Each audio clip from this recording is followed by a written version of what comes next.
पैर में इंजरी हो जाने के चलते फिजिकल में डिस्क्वालीफाइड हुआ, जिसके चलते फाइनली मेरा 24 से 46 में सिलेक्शन नहीं हो पाया। शुरू में तो इंटरेस्ट नहीं बन पा रहा था, लेकिन धीरे धीरे एक मन में था कि करना है बिहार एसआई। माइंड में कभी ये था नहीं कि टॉप होंगे या ये होंगे, एक था कि रिजल्ट देना है। इस बार वैकेंसी बहुत कम आती है, तो आपने जिस बुक को फॉलो किया, इतना बुक सफिशिएंट है सिलेक्शन दिलाने? टॉप पब्लिकेशन में स्कोर कम होता है तो थोड़ा सा अंदर से मोटिवेशन होता है कि और अब ये पढ़ने की जरूरत है। क्वेश्चन के डायमेंशन को भी देखिए, अगर किसी भी क्वेश्चन के आसपास से जो बिंदु बन रहे हैं ना, उसको आप लिखिए, याद कीजिए। Hello everyone, welcome to on duty. So अभी हमारे साथ विनय दुबे सर हैं, जो कि बिहार एसआई 2213 के थ्रू सेलेक्टेड हैं।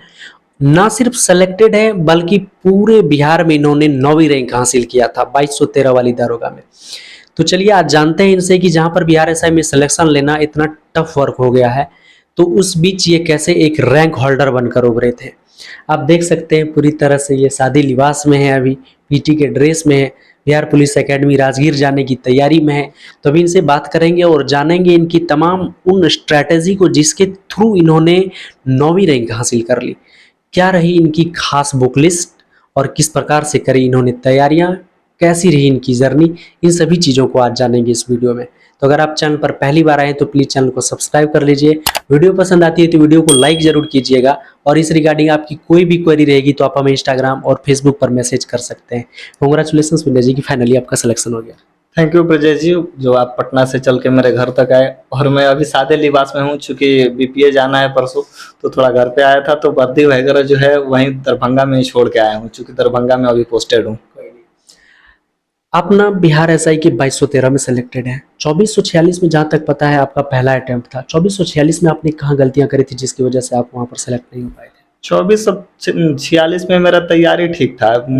फिजिकल को लेकर थोड़ा सा इशू हो गया मेरे साथ, पैर में इंजरी हो जाने के चलते फिजिकल में डिस्क्वालीफाइड हुआ, जिसके चलते फाइनली मेरा 24 से 46 में सिलेक्शन नहीं हो पाया था। 2446 में आपको इतने मार्क्स थे जो आपको सिलेक्शन दिला सकता था? जी, ईडब्ल्यूएस कोटा से मेरा मार्क्स उतना था जिसके तहत सिलेक्शन हो सकता था। अच्छा, कब से आप बिहार एसआई की तैयारी कर रहे थे? मेरा तैयारी 17 से 17 में मेरा एज नहीं था। 17 से 17 क्वालिफाई लोग हुए, उसके बाद मेरा एज हुआ, तो वहां से थोड़ा पता लगा बिहार दरोगा के बारे में, तो बिहार के जॉब को लेके इधर मूव किया। तो कहीं ना कहीं आप शुरू से ही बिहार एसआई की तैयारी ही कर रहे थे या फिर अदर कम्पिटिटिव एग्जाम की तैयारी कर रहे थे? शुरू से तो कोई बिहार के एग्जाम को लेके कोई उतना था नहीं दिमाग में। मेरा तैयारी जो एसएससी सीजीएल को लेके चल रहा था। फिर उधर 17 से 17 के बारे में सुना कि कोई वैकेंसी बिहार में आई थी दरोगा की, और फिर आने वाली है, तो उसको जब फॉर्म आया 24 से 46 का, तो इधर आके फिर मूव किया बिहार दरोगा की तरफ। पीछे से कोई तैयारी नहीं थी। एसएससी की आप तैयारी कर रहे थे। एसएससी में से कहा जाता है कि मैथ और रीजनिंग की जहाँ पर एक स्पेशलिटी चाहिए आपको क्रैक करने के लिए एग्जाम को, तो उस एग्जाम की तैयारी करने वाले छात्रों का अमूमन वो दोनों सब्जेक्ट अच्छा होता है। जीके को एक नगण्यता दी जाती है। तो आपने किस प्रकार से इस चीज़ को टैकल किया कि आप जीके में इतने बेहतर बनकर उभरे? जीके के बारे में विशेष कोई नॉलेज था नहीं, लेकिन एक अच्छा वेटेज होने के चलते जीके के तरफ थोड़ा सा रुख किए। शुरू में तो इंटरेस्ट नहीं बन पा रहा था, लेकिन धीरे धीरे एक मन में था कि करना है बिहार एसआई, तो करना है, तो धीरे धीरे इंटरेस्ट बनने लगा। इंटरेस्ट बनते बनते जो है आपके सामने आज हैं। तो आप जब जीके की तैयारी करने लगे, जीके बेस्ड एग्जाम है बिहार एसआई, तो इसके लिए आपने कोई कोचिंग लिया ऑफलाइन या ऑनलाइन, या फिर आपने सेल्फ स्टडी किया? ऑनलाइन कोचिंग तो नहीं लिया, लेकिन ऑनलाइन कुछ सोर्स थे जिसको मैंने पढ़ा, और कुछ टेस्ट सीरीज डिस्कशन वगैरह थे जिसको मैंने देखा। बाकी जो तैयारी था वो बुक से ही स्पेशल था। 2446 में आपकी तैयारी किस प्रकार की रही थी और आपने किस प्रकार से तैयारी की थी कि आप मेंस तक क्वालिफाई कर लिए? 24 से 46 प्रीलिम्स तो मेरा पटना से हो गया था। प्रीलिम्स होने के बाद, चूंकि उस समय पहला कोविड का जो दौर आया था, उसमें मैंने घर आ गया था, तो घर आने के बाद तैयारी यहीं से धीरे धीरे चलते रहा, और बुक से ही तैयारी चलते रहा, क्योंकि उस समय पटना के बारे में दरोगा के लेके बहुत ज़्यादा हमको जानकारी थी नहीं। तो वहाँ धीरे धीरे यहाँ घर से ही तैयारी को कंटिन्यू रखा, और तैयारी को कंटिन्यू रखते हुए यहीं घर से ही एग्जाम दिया, तो मेंस भी हो गया यहीं से।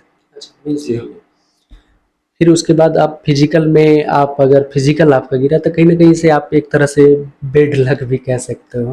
बिल्कुल, तो कोई नहीं इसके लिए। लेकिन आपने 2446 के बाद 2213 में जब आप तैयारी करने लगे, तो यहाँ पर आप एक रैंक होल्डर बनकर आए हैं, ना सिर्फ सिलेक्शन लिया है, 9वीं रैंक आपने हासिल की है। तो आपने 2446 से क्या ज़्यादा एक्स्ट्रा मेहनत की यहाँ पर कि आप एक रैंक होल्डर बने? कुछ और सोर्स को ऐड किया अपने साथ। सोर्स को ऐड करने के साथ एक था कि हाँ पिछला बार मेरा इंजरी के चलते जो भी नहीं हो पाया, अभी कहीं ऐसा ना हो कि रनिंग हो जाए और मेरिट ना लगे, तो उसको लेके थोड़ा सा और सीरियसनेस दिखाया और धीरे धीरे कुछ सोर्स को रखा अपने साथ ऐड करके और तैयारी को कंटिन्यू रखा। कंटिन्यू रखते रखते माइंड में कभी ये था नहीं कि टॉप होंगे या ये होंगे, एक था कि रिजल्ट देना है। पढ़ते गए, पढ़ने के साथ साथ कुछ चीज़ें अच्छा हुई, रैंक आने के बाद पता लगा कि रैंक 9 है मेरे बिहार में। अच्छा, एक चीज़ आप अभी देख रहे होंगे कि हाल ही फिलहाल में बिहार पुलिस की वैकेंसी की अनाउंसमेंट की गई है और कहा गया है कि बिहार दरोगा की वैकेंसी आ रही है। तो बिहार दरोगा की वैकेंसी में ऐसा अनाउंस किया गया है कि लगभग आधी सीट आ रही है 2213 की, लगभग 1288 ऐसा कुछ बोला गया है। तो बहुत सारे छात्र डिमोटिवेट हो रहे हैं, तो उसे आप किस प्रकार से मोटिवेट करेंगे, क्योंकि आप एक रैंक होल्डर हैं, तो उसे आप किस प्रकार से मोटिवेट करेंगे कि आप वो एक सिलेक्शन लें? देखिए, थोड़ा सा है वैकेंसी इशू, तो ऑलरेडी सेंट्रल से भी चल रहा है, स्टेट गवर्नमेंट तो फिर भी दे रही है, लेकिन आपको 1288 या जो भी सीट आ रही है, आपको 1288 से मतलब नहीं है, आपको एक सिंगल सीट चाहिए। तो उसके लिए आप अपना जी जान लगाइए, आप औरों से बेटर बनने की कोशिश करिए। आपका तैयारी एक प्रॉपर वे, प्रॉपर डायरेक्शन में चलने लगेगा, तो आपका तय है कि आपका सिलेक्शन नहीं रुकने वाला है। आप सीटों को लेकर चिंतित होने से बेहतर है कि आप अपने पढ़ाई को लेकर थोड़ा सा सीरियस होइए। 2213 में आपने जो तैयारी करी, इसके लिए शुरू से ही आप नोट्स बनाते थे या फिर बुक में ही मार्क करते थे? नोट्स वगैरह तो कुछ खास डिजाइन नहीं किए, टेस्ट सीरीज डिस्कशन वगैरह का नोट्स जरूर बनाए थे। स्पेशल सब्जेक्ट वाइज नोट्स मेरे पास नहीं था। बुक वगैरह पढ़ते थे, जहाँ लगता था कि कोई पॉइंट मान लीजिए इम्पोर्टेंट है या मुझे याद नहीं है, तो उसको हाईलाइटर से हाईलाइट कर देते थे। बाकी क्वेश्चन का प्रैक्टिस जो रहा मुझको थोड़ा आगे लेके गया, क्योंकि क्वेश्चन का प्रैक्टिस मेरा डे टू डे लाइफ में बहुत नेसेसरी रखा था, जिसको मतलब प्रैक्टिस करना है तो करना है। आ जाते हैं, आप सेक्शन बाय सेक्शन बात करते हैं। प्रीलिम्स एग्जाम में करंट अफेयर्स का एक बड़ा रोल रहता है। करंट अफेयर्स को कितने दिन पुराने करंट अफेयर्स को करना चाहिए? करंट अफेयर्स आप 1 साल, एग्जाम से 1 साल पहले का करंट अफेयर्स आप कीजिए, और करंट अफेयर्स को कोशिश कीजिए कि एक बार बर्डन ना हो, उसके लिए आप day by day current affairs को कीजिए। इसके साथ आपकी क्या होता है कि सब कॉन्शियस माइंड में जो है डे बाय डे का करंट अफेयर्स रहता है। लास्ट में आपको एक तैयारी को एक अच्छा लेवल पे ले जाना है, तो ईयरली बुकलेट वगैरह आता है, आप उसको पढ़िएगा तो धीरे धीरे कुछ चीज़ें दिमाग में रहती है, कुछ चीज़ें भूल जाते हैं, धीरे धीरे सब कुछ सेटल हो जाएगा दिमाग में। तो मेरे हिसाब से आप रेगुलरली डे बाय डे कीजिए करंट अफेयर्स को। प्री और मेंस की तैयारी एक साथ लेकर चलनी चाहिए? हाँ, प्री और मेंस में बहुत ज़्यादा डिफरेंस नहीं है। प्री और मेंस में मेरे हिसाब से थोड़ा सा डिफरेंस है मैथ रीजनिंग को लेके, और करंट अफेयर्स का सेक्शन बहुत ना के बराबर मेंस में होता है, तो बहुत ज़्यादा इसमें डिफरेंस है नहीं, तो लेके चल सकते हैं।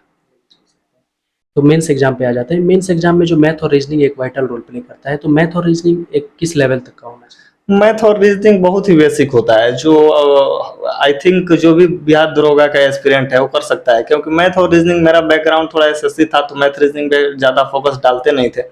हालांकि मैथ रीजनिंग बहुत ही बेसिक लेवल पे होते हैं। आप अच्छा स्टूडेंट हैं तो 20 में 20 कर सकते हैं, थोड़ा सा एवरेज भी है तो 16-17 लगा के आ सकते हैं। अभी हम बहुत कम वैकेंसी के संदर्भ में भी बात करेंगे, लेकिन उससे पहले जानना चाहते हैं आपका बुक लिस्ट, जो बिहार दरोगा के छात्रों की सबसे बड़ी क्वेरी रहती है। आपका बुक लिस्ट किस प्रकार का था? मेरा बुक लिस्ट था, कुछ सिलेक्टेड टॉपिक कुछ बुक्स तक से किए थे। जैसे साइंस के लिए दृष्टि का क्विक बुक आता है, साइंस के लिए उसको फॉलो किए थे।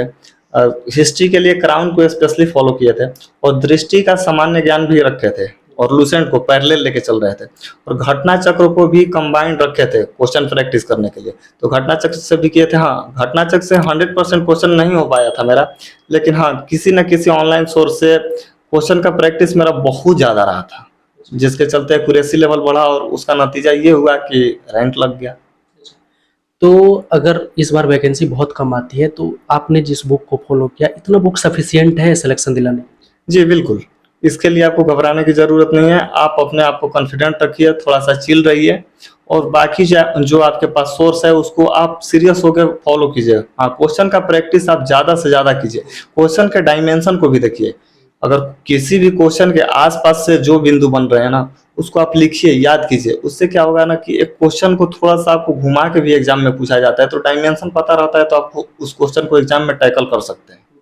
जी, इस चीज़ को तो कर ही सकते हैं, लेकिन आप बार बार टेस्ट की बात कर रहे हैं और बार बार कह रहे हैं क्वेश्चन को ज़्यादा से ज़्यादा प्रैक्टिस करें। तो प्रैक्टिस सेट जब लगाते हैं आप, जब टेस्ट लगाते हैं, तो टेस्ट देने का सही तरीका क्या है, उसको किस प्रकार से एनालाइज करें? टेस्ट दे रहे हैं तो देखिए, टेस्ट आप सपोज 2 घंटे का तो ऐसा टेस्ट होता है, बिहार दरोगा का एग्जाम जो है 2 घंटे का होता है, लेकिन आमतौर पे अगर जीके का पोर्शन लगाना होता है तो 1 घंटा सफिशियंट होता है। तो मेरे हिसाब से अगर 1 घंटा आप टेस्ट लगाते हैं तो करीब 1.5 से 2 घंटा उसके क्वेश्चन को, जो आपका गलत हुआ है उसके क्वेश्चन को, डायमेंशन को देखिए, चीज़ों को जो छूट रहा है लिखिए, क्योंकि टेस्ट लगाने से ज़्यादा अच्छा है तरीका।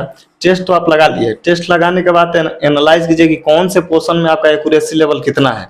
अगर सपोज इकोनॉमिक्स में आपका स्कोर गिर रहा है तो कौन कौन सा सब्जेक्ट है जिसको आप और इम्प्रूव कर सकते हैं, तो उससे क्या होता है, इम्प्रूवमेंट आपका धीरे धीरे सब्जेक्ट वाइज होने लगता है। जी। तो टेस्ट में ज़रूरी है कि एक ही प्रकाशन को, एक ही पब्लिकेशन के टेस्ट को फॉलो करें, या फिर डिफ़िकल्ट, इजी, मीडियम सभी टाइप के क्वेश्चन को लगाएं? नहीं नहीं, मेरे हिसाब से अलग अलग पब्लिकेशन का टेस्ट लगाइए, क्योंकि एक पब्लिकेशन पे आप रिजिड नहीं हो सकते हैं। जो भी मार्केट में अवेलेबल है, बशर्ते थोड़ा सा एक्यूरेसी लेवल होना चाहिए। पटना में कुछ टेस्ट सीरीज है जो एक्यूरेसी लेवल को और बढ़ा सकते हैं। क्वेश्चन का डिस्कशन में कहीं एरर हो जाता है, कहीं आंसर की में गलती हो जाता है, तो उसको थोड़ा सा आप अपने आप से एनालाइज कीजिएगा तो चीज़ें और सुधर सकती है। बाकी आप डिफरेंट पब्लिकेशन का टेस्ट लगा सकते हैं। आपने कहाँ-कहाँ से फॉलो किया था और टेस्ट के लिए आपने किसे ज्वाइन किया? देखिए, टेस्ट सीरीज तो मेरा डिस्कशन के लिए 50 क्वेश्चन का ज्ञान बिंदु का आता था तो वो कर रहा था। बाकी जो मार्केट में अवेलेबल था, ऑनलाइन में भी टेस्ट किए थे। मार्केट में रहमान सर का था, रोशन सर का था, तो ये लोग काफ़ी टेस्ट सीरीज लगाए थे। जी बहुत सारे टेस्ट सीरीज है, तो ऑनलाइन भी ट्राई करना चाहिए। हाँ, ऑनलाइन बिल्कुल कीजिए, ऑनलाइन ट्राई कीजिएगा। डिफरेंट पब्लिकेशन में होता है, डिफिकल्टी लेवल डिफरेंट रहता है, तो उससे थोड़ा सा आपके दिमाग में चलता है कि हाँ, किस पब्लिकेशन में कितना स्कोर हो रहा है। तो उससे क्या होता है कि टफ पब्लिकेशन में स्कोर कम होता है, तो थोड़ा सा अंदर से मोटिवेशन होता है कि और अब ये पढ़ने की ज़रूरत है, तो उससे थोड़ा सा और आप मोटिवेट होइए, पढ़िए। डिमोरलाइज कभी भी मत होइए।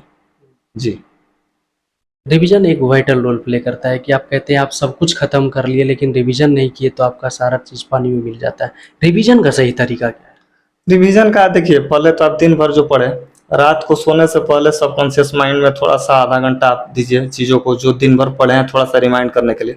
और बाकी कहना चाहते हैं कि रिवीजन आप सप्ताह में 5 दिन पढ़िए ना, और 2 दिन बाकी के 5 दिनों का रिवीजन कीजिए। हाँ, रिवीजन का सबसे बेस्ट तरीका है। तो रिवीजन के लिए भी नोट्स अपना तैयार रखें या फिर हाइलाइटर से?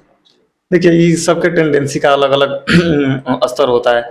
मेरे हिसाब से हमको जो अच्छा लगता है हम किए, आपके हिसाब से जो अच्छा लगे। देखिए, कुछ लड़के नोट्स बनाते हैं, वो नोट्स में कंफर्टेबल रहते हैं, कुछ लड़के बुक से भी कर लेते हैं, तो आपके लिए जो बेटर है कर सकते हैं। नोट्स रहेगा तो सबसे बेटर रहेगा मेरे हिसाब से। आ जाते हैं मेनली अब, जब 2446 में आपका फिजिकल गिर गया था, लेकिन 2446 में अगर आपका सिलेक्शन हो गया रहता तो आप 2 साल पहले अभी ट्रेनिंग करके निकल गए होते राजगीर से। तो क्या लगता है आपको कि छात्रों को इस चीज़ के लिए पहले से तैयार रहना चाहिए फिजिकल के लिए? देखिए, आमतौर पे बिहारी लड़के जो होते हैं वो थोड़ा सा गांव का बैकग्राउंड होता है, तो हम लोग का फिजिकल इतना तो डाउन नहीं होता है, लेकिन कहेंगे कि प्रीलिम्स को आप तैयार कीजिए। प्रीलिम्स होने के बाद आप धीरे धीरे फिजिकल को स्टार्ट कर सकते हैं, अगर आपका फिजिकल बैकग्राउंड नहीं है तो। बाकी बहुत पहले से फिजिकल करने की कोई खास जरूरत है नहीं। फिजिकल आप प्रीलिम्स के बाद ही? जी जी। ओके, आ जाते हैं मेडिकल के ऊपर थोड़ा सा। मेडिकल में इस चीज़ के लिए सोचने की ज़रूरत है कि बहुत सारे छात्र कहते हैं हमें कलर ब्लाइंड है, आँख की प्रॉब्लम है, कान की प्रॉब्लम है, नाक की प्रॉब्लम है, तो इस चीज़ को लेकर टेंस होने की ज़रूरत है या फिर तैयारी को जारी रखें? देखिए, बिहार एसआई में प्रीलिम्स, मेंस, फिजिकल और मेडिकल, अगर सबसे आसान कोई चीज़ है तो मेडिकल। मेडिकल को लेके आप फालतू का टेंशन मत पालिए। अगर आप फिजिकल तक जाते हैं और आपके अंदर ये है कि हाँ मेरा मेरिट लग जाएगा, तो मेडिकल को लेके आप टेंशन में मत रहिए, मेडिकल आपका हो जाएगा।